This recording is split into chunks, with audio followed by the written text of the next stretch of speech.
السلام عليكم ورحمة الله وبركاته.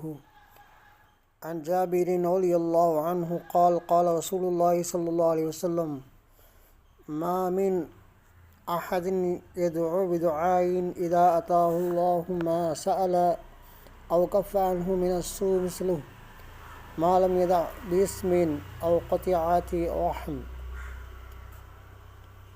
பாவத்தையோ அல்லது உறவின் முறிப்பையோ கேட்காமல் இருக்கும் காலமெல்லாம் ஒருவர் அல்லாஹ்விடத்திலே துஆ கேட்டுவிட்டால் கண்டிப்பாக அவர் கேட்பதை அல்லாஹ் கொடுப்பான், அல்லது அவருக்கு ஏற்பட்ட கெடுதியை அவரை விட்டு அல்லாஹ் தடுத்து விடுவான் என நபி ஸல்லல்லாஹு அலைஹி வஸல்லம் அவர்கள் கூறினார்கள். அருமையானவர்களே, ஸல்லல்லாஹு அலைஹி அவர்கள் அல்லாஹ்விடத்திலே எதை கேட்க வேண்டும் என்று கூறியிருக்கிறார்கள்.